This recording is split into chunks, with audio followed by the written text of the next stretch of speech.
acción colectiva que estamos haciendo. Aceptamos ser Estamos grabadas. grabando. Quedará para la posteridad. Bueno, y, y después del agradecimiento, creo que es muy oportuno centrar algunos elementos previos de lo que voy a compartirles y que lo voy a hacer a través de tres frases distintas, ¿no?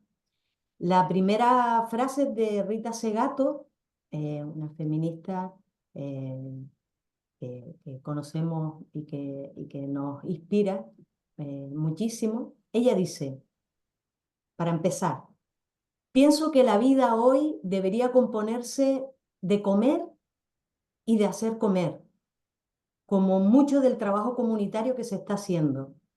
Sentir y pensar, y nada más. Este es un previo. Cuando nos preguntamos por lo común es lo que sostiene y nos sostiene en la vida, lo que sostiene la vida, desde nuestra perspectiva. Otra segunda frase de Almudena Hernando, en La corriente de la historia, mm, muy recomendable libro. Ella dice, la prioridad es la productividad, no la construcción de vínculos. Nos van atomizando, separando, ocupando todo nuestro tiempo, exigiendo respuestas inmediatas, resultados, productividad, formulación de deseos, realización de actividades que mostrar a los demás en un ritmo cada vez más acelerado y ansioso, que no deja tiempo para la conversación, para la charla improductiva, para los tiempos muertos con la familia, los amigos y las amigas, para construir vínculos cara a cara, para dejar existir al tiempo, al espacio de la intimidad, que es la condición para la construcción de la identidad relacional en los sujetos individualizados, ¿no? También hace un resumen en este párrafo, en este breves referencias que nos hace, ¿no? A plantear que vivimos en un contexto, que esta es una de las primeras cuestiones que vamos a profundizar, cuáles son en esta cocina del mundo en el que estamos, pues cuáles son las prioridades y qué es lo que se deja de hacer, ¿no? Para después, la última frase que resume el tercer momento a compartir, que es eh, pasando de esos platos hegemónicos que nos presentan en esta cocina, nosotras vamos a ver cómo cocinamos, cómo vamos cocinando participación, presencia, gobernanza, poder emancipatorio y alternativo. Y para eso, pues, traemos, con estas tres frases ya, después ya nos podemos ir, ¿verdad? Ya podemos descolgar nuestra atención, ¿no?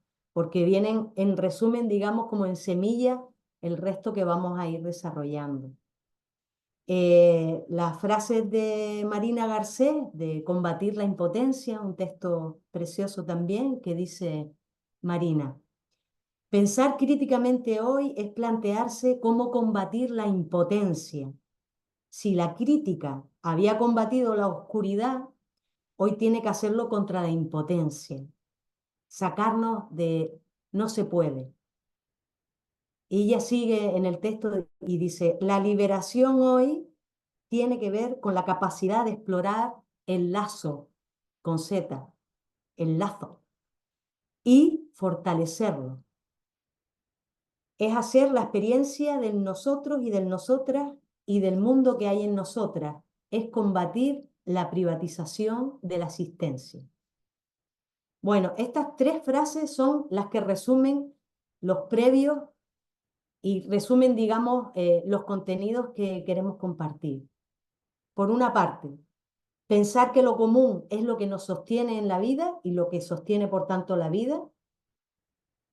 Pasar a mirar cuáles son los platos que se cocinan hegemónicamente para que se genere disputa y no nos fijemos en lo común, sino estemos siempre divididas y distraídas con y de lo mío qué. Y por otra parte, y por último, animarnos desde los ensayos que hacemos de participación emancipatoria a plantear pues como algunos elementos clave para esta cocina, ¿vale? Pues con ese menú empezamos planteando que hay unos platos hegemónicos, hay un tipo de gobernanza, hay una manera de entender lo común que es lo que se nos vende como lo que es lo normal y lo que tendría que ser. Y en ese sentido, es muy importante, yo sé que ayer lo contextualizaron, pero recordar que vivimos y estamos infiltradas y estamos filtradas y poseídas muchas veces por las características del sistema en el que habitamos y del que todas somos parte. Un sistema capitalista, colonial, racista, patriarcal, heteropatriarcal, ecocida. Hoy el Día Mundial del Medio Ambiente, ¿no? Que casi dentro de poco vamos a tener que decir en paz descanse, ¿no? Por este colapso total que estamos sufriendo, ¿no? Esta injusticia eh, medioambiental. Un sistema extractivista que es capacista, que es edadista y que es prostitucional y que con todo lo que nos lleva es a ser sostenido por algunos elementos, entre ellos la desregularización, la mercantilización de todo lo que se mueve, de todo lo que toca y la privatización, el sacar y convertir en negocio los derechos, las libertades y todo lo básico, todo lo que tendría que ser común y sostenido entre todos y entre todas, ¿no? Y dentro de eso está claro que está sostenido por este mecanismo de acumulación por desposesión, que también hace que se reconcentre la riqueza, el poder y la propiedad en pocas manos. Este es un elemento central porque para ver lo común normalmente nos enseñan las migajas, no nos enseñan el todo. Y esta lucha de clases en las que vivimos, entre otras luchas, entre situaciones de opresión, necesita de una remilitarización y de un aumento del control social, de la represión, que tiene que ver también con esa invasión de la lógica violenta que sostiene el orden tal y como está. Por eso también es importante que entendamos que el contexto que vivimos es un contexto que necesita de la desmoralización y de la desmemoria, porque si valoramos y reflexionamos y hacemos memoria, es muy importante ver las iniciativas que ya se han desarrollado para la defensa de lo común, ¿no? Como un elemento básico. En este colapso en el que vivimos, el expolio, el extractivismo, lo que es importante centrar es que lo que se pone en el centro es no la sostenibilidad de la vida en este sistema, sino la sostenibilidad del beneficio y de la acumulación por desposesión. Y esto enmarcado en un concepto de seguridad que no tiene nada que ver con cuando nos preguntamos qué es lo que nos da seguridad, de qué nos queremos defender.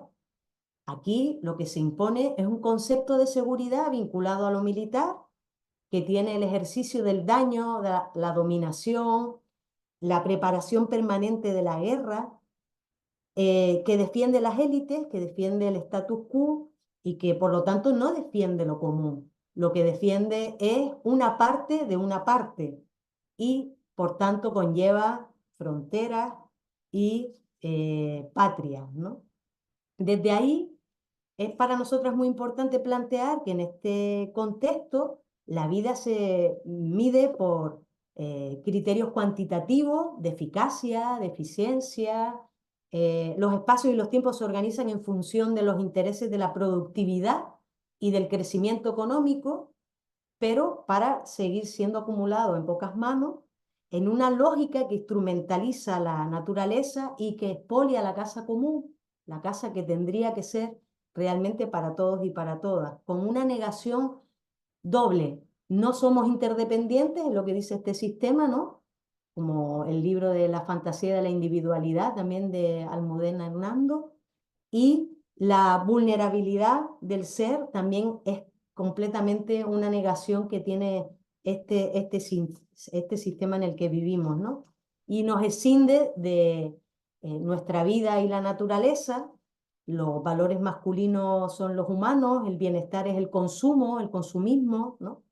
Nuestras vidas no son universalizables, se juntan muchos necros, la necroeconomía, la economía que mata, la necropolítica, las vidas donde se señalan las vidas que importan y las vidas que no importan, con unas políticas que favorecen que se siga asesinando a, a personas que son consideradas, que se les descarta, digamos, de la realidad.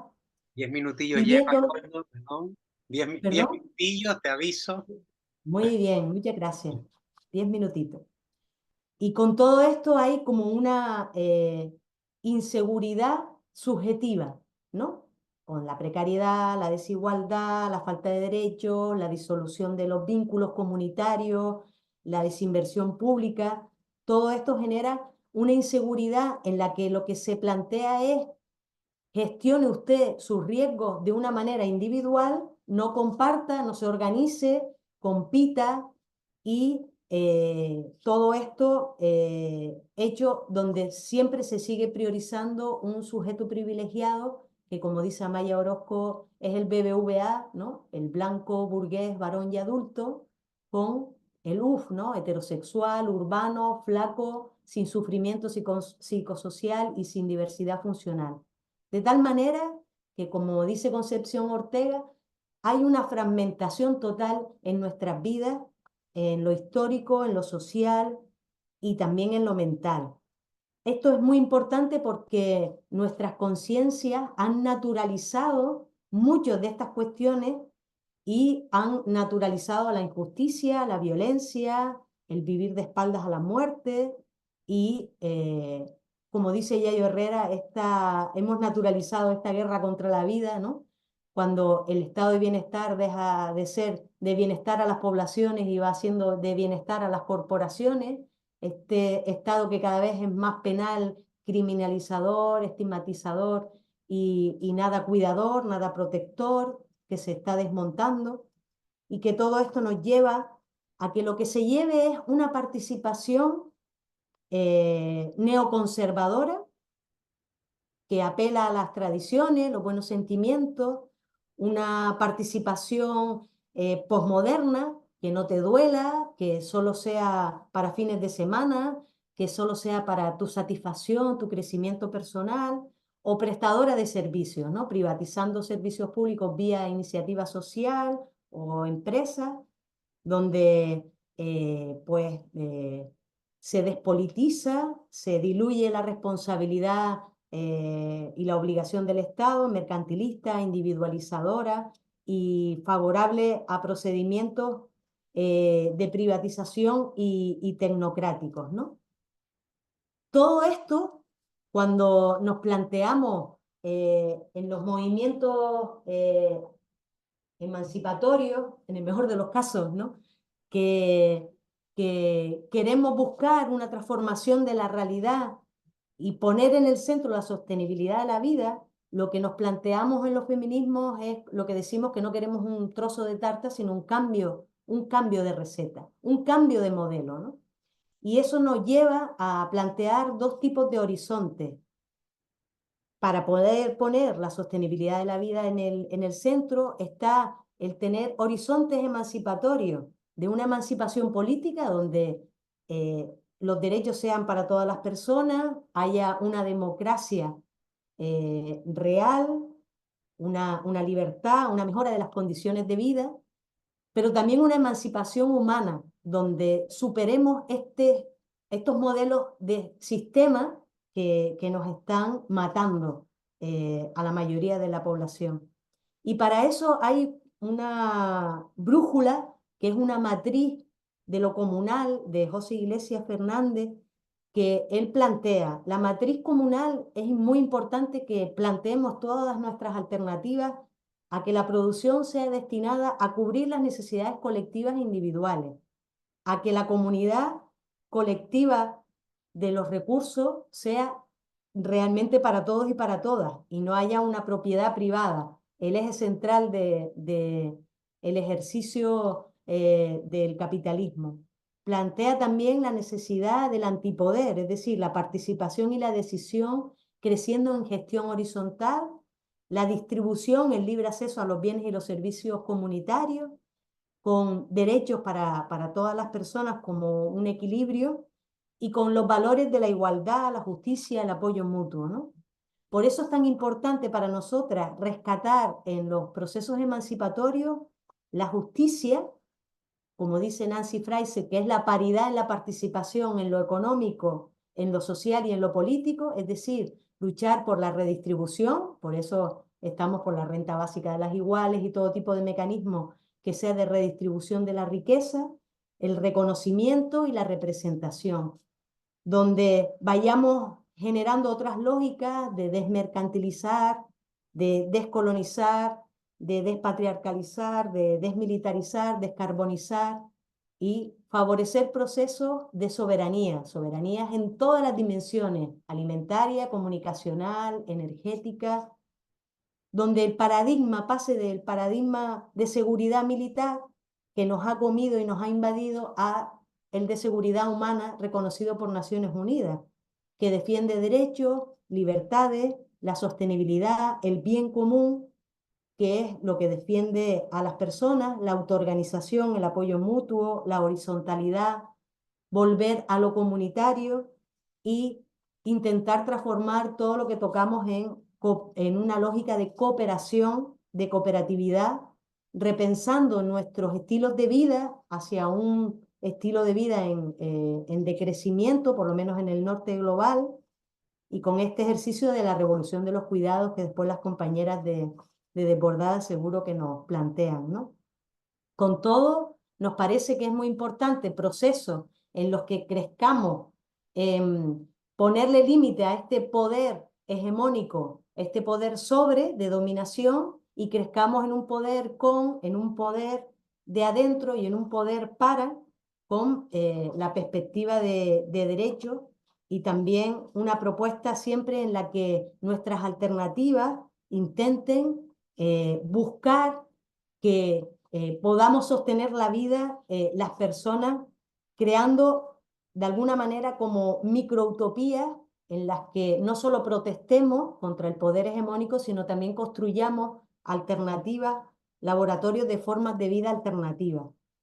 Con todo, la participación que estamos planteando tiene que ver con una participación emancipatoria, donde podamos participar todas y combinemos, digamos, los espacios de participación personal con la participación también colectiva, comunitaria, con la sociopolítica, y no dejemos ninguna vía de participación atrás, sino intentemos combinar, facilitando desde nuestra perspectiva procesos de agencia, de construcción de sujetas políticas, poniendo en el centro lo colectivo, lo comunitario, el bien común, por lo tanto, propuestas de participación politizadas que abracen lo público con un horizonte de transformación donde las personas somos sujetas de cambio, donde desarrollamos todas habilidades para la transformación, una democracia en desarrollo y una implicación que sea vital. Bueno, creo que me queda un minuto. Un minutito y medio, Y Jorge. Estupendo. ya, no me lo Sobre- puedo creer. Será mi primera vez. Pues para eso hace falta una cuestión que, y con esto acabo con una frase de Paulo Freire, que a nosotras nos inspira porque es lo que hacia donde anhelamos que se desarrolle nuestra participación con ese cambio, digamos, esto que hacemos los movimientos sociales, que es por una parte concienciar y por otra echarle un pulso al poder y acumular y hacer un cambio en las dinámicas de poder. Él dice, es preciso tener esperanza, pero esperanza del verbo esperanzar, porque hay gente que tiene esperanza del verbo esperar, y la esperanza del verbo esperar no es esperanza, es espera. Esperanzar es levantarse, esperanzar es construir, esperanzar es llevar adelante, esperanzar es juntarse con otro, con otra, con otros, para hacer que la realidad cambie. Muchas gracias.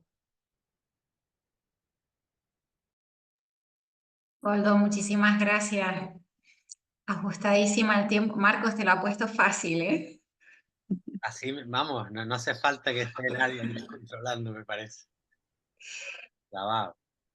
Goldo, ¿cuántas cosas lanzas, ¿no? Como para el diálogo. Bueno, luego hablamos. A mí como que la mente se me iba y me conectaba mucho también con la conversación de ayer. No sé si a las personas que estuvieron ayer les iban cruzando también algunas ideas. Reservamos aquí todas estas sugerencias que nos lanza Coldo para dialogarlas después. Y le damos paso a Catalina, ¿no? Catalina, estás por ahí, te veo ahí preparándote. Catalina Valencia Sí. nos trae una ponencia que han llamado ¿Cómo se produce lo común? Experiencias de redes feministas por los cuidados en Chile. Nosotras estábamos deseosas de que hubiera una voz desde la economía feminista, porque nos inspira mucho, aprendemos mucho e intentamos aplicar en nuestra praxis también mucho de ese aprendizaje. Entonces estamos requete contentas de que hayan dicho que sí.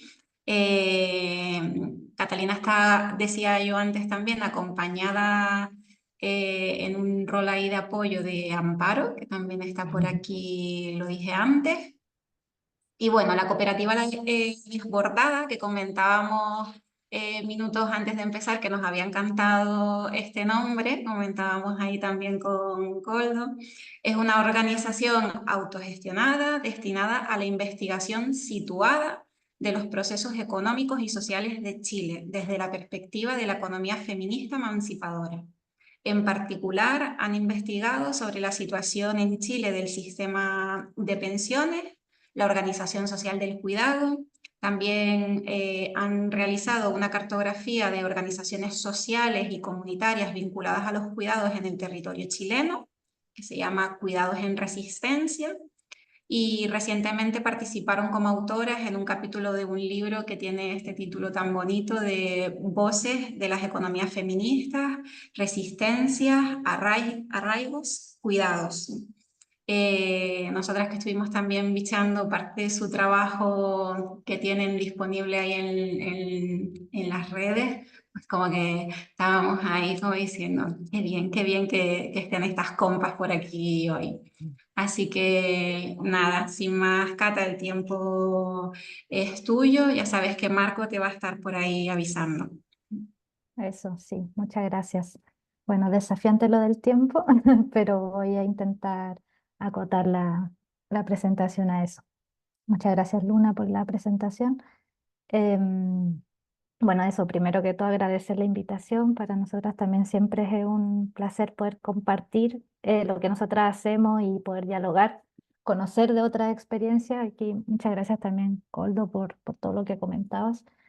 Y claramente lo que venimos trabajando se conecta. Donde sea que estemos, ¿cierto? Estamos todos bajo el mismo sistema al final con distintas condiciones y entonces claramente las palabras que decía Coldo también nos resuenan a nosotras, también son temas de los que venimos trabajando. Y bueno, eso. Yo quisiera en esta instancia también como compartir las reflexiones que nosotras hemos desarrollado como colectiva a partir principalmente de la experiencia que vivimos del proceso insurreccional en Chile en octubre del 2019. Nosotros a partir de ese momento empezamos a hacer una serie hemos como ido haciendo un seguimiento en el fondo de las reflexiones de lo que para nosotras de las posibilidades que se abrió a partir de ese hito en Chile, que fue un hito que marcó mucho la historia reciente de Chile, o sea, es un proceso insurreccional del que no se había visto desde o sea, desde todo el periodo del término de la dictadura, no había habido un hito, un proceso insurreccional de ese nivel. Entonces, claramente trajo Hay un montón que se puede reflexionar a partir de eso, un montón de lecturas que se han hecho y han pasado muchas cosas también desde entonces, incluida una pandemia. Entonces queríamos como comentar un poco de cómo nosotras hemos visto ese proceso, la lectura que hacemos de eso y las reflexiones a algunos años desde entonces. Eso es principalmente de lo que queremos compartirles. Bueno, contar un poquito de lo que se trató, de cómo se gatilla este hito, este estallido social también como se llamó al octubre de 2019. Se da en un proceso de acumulación de malestares, se podría decir, de acumulación del malestar desde distintas áreas, ¿cierto? Se venían dando manifestaciones hace varios años en temas de la educación, de la salud, porque, como sabemos, también Chile fue un experimento de la imposición del sistema neoliberal, ¿cierto? Con la dictadura de Pinochet. En el año 73 se instauraron agresivamente, ¿cierto? Por la fuerza, se privatizó todos los sistemas públicos. Y eso no ha cambiado hasta el día de hoy y eso obviamente fue acumulando una serie de malestares de la sociedad y a octubre de 2019 esto estalla, ¿cierto? Desde diversos frentes ya se venía manifestando, estábamos en el segundo año del gobierno de Sebastián Piñera y se juntaron una serie de eh, bueno, de agitaciones desde distintos lados, incluyendo obviamente la agitación del movimiento feminista que venía muy fuerte desde 2018, tomándose las universidades, por ejemplo, en todo el país, exigiendo petitorios, protocolos de acoso, bueno, un montón de cosas.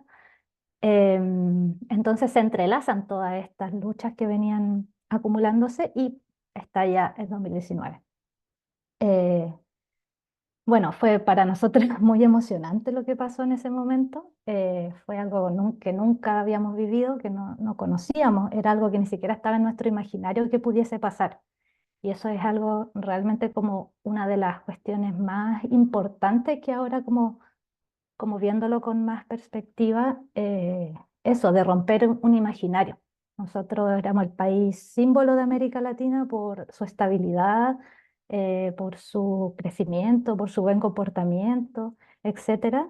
Siempre éramos el ejemplo del resto de América Latina y entonces no veíamos posible ese tipo de desestabilización que hubo.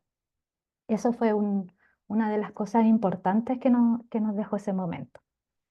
Em, y bueno, también se vio, lo que nosotras también vemos es que la revuelta, en la revuelta misma se percibía una intención de transformación como grande que no se limitaba al nivel macropolítico, que es lo que podemos ir analizando, que no era solamente así como leyes o derechos sociales, sino que también se buscaba un cambio a nivel de las subjetividades, como de romper con estas ideas de los deseos que habían involucrados en nuestra vida cotidiana, ¿cierto? Del deseo de consumo que estaba muy instaurado desde la dictadura, de bienestar asociado a consumo de cosas, ¿cierto? Entonces esa fue una de las cuestiones que muy importante en ese momento.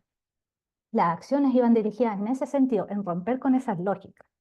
Por ejemplo, en varias ciudades, esto lo decimos en el capítulo del libro que mencionaba más Luna, en varias ciudades habían grupos de personas que en medio de la euforia del saqueo masivo armaban barricadas con los televisores que sacaban de las grandes tiendas, con las cuestiones nuevas que salían y fuego. al, al, o sea, no era que se lo llevaran para la casa para tener un televisor, sino que se estaban quemando esas cosas ahí en medio de la euforia. Ese tipo de cuestiones nos daban las luces de que ahí había unas ganas de cambiar las lógicas que hay detrás de lo como veníamos viviendo. Y entonces ahí a ese punto nos preguntábamos, una pregunta constante en ese momento era cómo sostenemos este deseo de cambiarlo todo, cómo se sostiene en el tiempo. Y ahí, bueno, desde distintos lugares se entendía que no podíamos soltar las calles, que ese era un consenso, y hubo fue muy exigente también todo el proceso en términos energéticos. Había que estar todos los días saliendo a la calle. em, em, Duró bastante, fueron varias semanas muy intensas y estar en las calles decimos que funcionaba como una declaración del compromiso y la urgencia que había por desprendernos de esta lógica neoliberal. Ahí lo veíamos. Sabíamos que estábamos en un momento histórico y teníamos por primera vez en mucho tiempo la posibilidad de cambiarlo todo. Y ahí, bueno, hubo varias como acciones de los movimientos feministas. Llegó el 25 de noviembre, por ejemplo, y hubo la performance de las tesis que recorrió el mundo. Eso dio gran potencia a ese momento político que venía un poco en declive ya a un mes y tanto del estallido, pero eso reactivó. Y entonces se masificó nuevamente a lo largo de todo Chile y a nivel internacional. Se dio a conocer lo que estaba pasando, las violaciones sistemáticas a los derechos humanos que hubo en ese momento, y las muertes y las torturas y un montón de situaciones terribles por las que también estábamos, que teníamos que enfrentar. Y bueno, y en ese contexto lo que ofrece la clase política es el cambio de el cambio de constitución, que la constitución que teníamos en ese momento era, bueno, hasta el día de hoy, la constitución de Pinochet, ¿cierto? Veníamos, que salimos de dictadura y nunca se cambió esa constitución. Entonces se ofreció el cambio de constitución y eso como que distribuyó las energías de distintas maneras. Lo que sí había un consenso, que había un interés transversal de todos los sectores de que necesitábamos que lo que había pasado sirviera de algo, que no quedara en nada, que el deseo este de cambiarlo todo se materializara en algo. Entonces, ante la oferta de la clase política de cambiar la constitución, las mayorías se sumaron a ese proceso para exigir condiciones que permitieran que los grupos siempre que han sido excluidos de las discusiones políticas tuvieran una participación efectiva. Otros grupos se mantuvieron en las calles desconfiando de la institucionalidad y otras apostaron por los dos espacios, ¿cierto? Por las calles y por sumarse al proceso constituyente. Nosotras nos costó tomar la decisión en un momento de qué hacer, estábamos con muchas dudas, pero bueno, viendo cómo nuestras compañeras con las que nos veníamos articulando se sumaron al proceso, también decidimos sumarnos a empezar a discutir qué era lo que queríamos soñar, qué era lo que queríamos materializar en en una eventual nueva constitución. Y así nos articulamos con grupos con los que ya veníamos trabajando antes, para empezar como a generar instancias de discusión para tener propuestas más claras de qué llevar a estas discusiones constituyentes. Entonces la idea era bueno, que este deseo se materializara de alguna manera, que quedara establecido que, que, que las ideas que teníamos en la revuelta de dignidad, que era como finalmente lo que se traducía todo lo que pasó, quedara escrito de alguna manera y que quedara, que nadie pudiese pasar por alto esto, que valiera la pena en el fondo. Damos 10 minutitos, Cata, para que estés Dale, gracias. gracias a ti. Eh, y bueno, y entonces articulamos y fuimos parte de la Red Feminista por los Cuidados, que eso fue al comienzo del año 2021, en miras del proceso constituyente. Y en estas discusiones se sintieron convocadas diversas organizaciones con las que estábamos trabajando y que llegaron a esas instancias, em, que son organizaciones que vienen trabajando hace mucho tiempo, como organizaciones cuidadoras de personas en situación de discapacidad, no remuneradas obviamente, em, sindicatos de trabajadoras de casa particular, enfermeras feministas, em, activistas de los movimientos por el agua y los territorios, redes lesbos feministas, bueno, también centros de estudio que trabajan en estos temas, y personas como de distintos colectivos que conforman redes de resistencia entre ellos, como de autocuidado.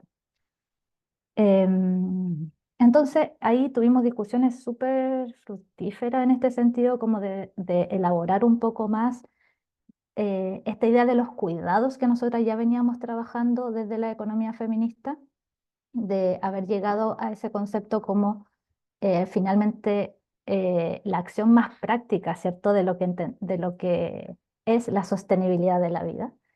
Y entonces fuimos como convocando, ¿cierto?, a organizaciones que trabajaban en torno a los cuidados de distintas maneras. Y eso significa los cuidados de los territorios, los cuidados de las personas, cuidado del medio ambiente, los cuidados, en fin, como también de las condiciones en las que se vive.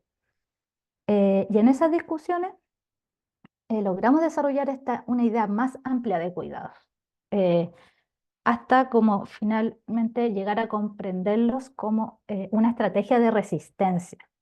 Una estrategia de resistencia que se desarrolla en medio de las contradicciones del sistema capitalista. En esas discusiones también fuimos comprendiendo de qué forma los cuidados cotidianos que realizan en estas distintas áreas, claro, son una estrategia de sostenibilidad que se compone de todas las pequeñas y grandes acciones que permiten que la vida pase de ser una posibilidad a ser una realidad material y afectiva. Bueno, después de varias como fuimos realizando también debates con algunas organizaciones, con algunas personas de organizaciones que se iban a postular, que se postularon a la convención que iba a discutir la nueva constitución. Y así entonces algunas de estas personas con las que nos articulamos resultaron efectivamente electas y llevaron estas ideas al plano de la convención constituyente. Entonces, hubo también en ese proceso la oportunidad de poner en discusión allí con otras representantes de otros lados, justamente la importancia de los cuidados como eje central de la vida. ¿Cierto? Se logró llevar eso también al plano más grande. Tristemente, el resultado de la convención constituyente fue negativo, o sea, se rechazó esta nueva constitución. Era un texto demasiado bueno para ser real, al parecer. Así que bueno, a partir del rechazo de la propuesta de nueva constitución, hubo un declive muy grande de las energías de las organizaciones. Veníamos, ¿cierto?, trabajando, bueno, desde la revuelta del 2019 hasta ese momento, que fue el 2021, septiembre de 2021, no habíamos parado. Y ese momento fue muy fuerte en términos emocionales. Hubo un bajón gigante de energía. Em, y empezaron, claro, las reflexiones después de un tiempo de recuperarnos, eh, las reflexiones de qué había pasado, qué pasó que no se logró por esta vía.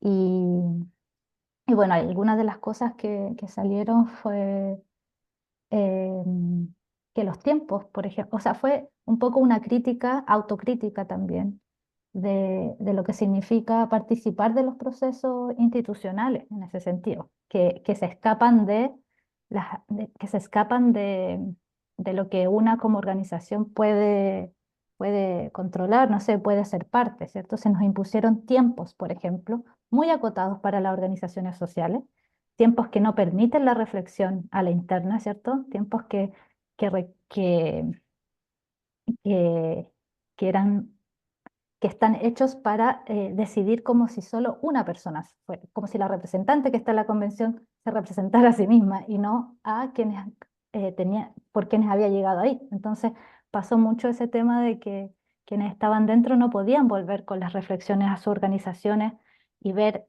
cómo seguir, ¿cierto? Sino que fue muy intenso y también, bueno, los sectores conservadores estaban aterrados por lo que estaba pasando y empezaron una campaña muy fuerte de desprestigio de la convención, de desprestigio de los grupos que estaban dentro de la convención, que eran grupos que no suelen estar en las discusiones políticas. O sea, habían representantes del pueblo mapuche, habían machis, habían, bueno, de varios pueblos indígenas en realidad. Y entonces empezó, y también de sectores populares que nunca habían estado. Y empezó una campaña de desprestigio muy fuerte, racista, clasista, y bueno, con fake news y todo lo que ya sabemos que es como la tónica que se viene dando en todas partes. Y, y finalmente, claro, lograron dar vuelta en el fondo la, el apoyo que había al proceso, porque este proceso ganó con un 80% de aprobación para que se iniciara. Y lograron darlo vuelta. eh, Perdió después la prueba con un 40 y algo. Entonces, bueno, eso. Ahí también, como autocrítica, hay otras, claro, como no lograr ponerse de acuerdo también. El hecho de que era algo muy novedoso, muy nuevo para las organizaciones sociales también nos jugó en contra. O sea, también queríamos ir por todo, ¿cierto? Como la oportunidad para ir por todo. Eso también fue algo que nos jugó en contra. Eh, Eso también, bueno, también las reflexiones que hicimos posterior a eso es como también esta ideación institucional nos pone un corsé para poder pensar el contrapoder, ¿cierto? También se puede pensar hasta ciertos límites, ¿no? Sin embargo, rescatamos que la convención fue un espacio de encuentro donde por primera vez sectores con demandas particulares, movimientos sociales y partidos tuvieron la oportunidad de discutir y dialogar sus propuestas. En algunos casos se lograron alianzas transversales y en otros no. Se pensaron arreglos institucionales desde las necesidades de los pueblos que conviven en Chile, que pasan por el Estado, pero que también pasan por fuera de este. Y finalmente, sobre las reflexiones finales que podemos decir sobre la producción de lo común, em, que para nosotras, expresar que para nosotras este proceso ha sido muy relevante en las decisiones que hemos ido tomando también en nuestras vidas desde entonces, y creemos que para muchas personas también significó un cambio en sus formas de vida que aún persisten en el tiempo. Y creemos sí que el desafío de estos momentos políticos tiene mucho que ver con cómo materializar los deseos de cambios profundos y de cómo distinguir en el camino las trampas que se pueden ir presentando. Para terminar, quisiera dejar planteada una de las ideas centrales que creemos podemos aportar en esta discusión de cómo se produce lo común en estos momentos de insurrección.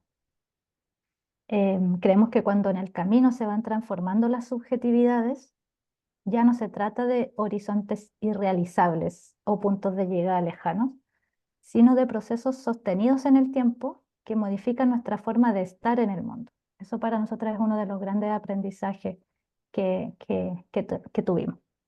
Bueno, eso lo dejo por ahí, creo que ya estoy en el tiempo y podemos seguir hablando después. Muchas gracias. Gracias. Muchísimas gracias, Cata.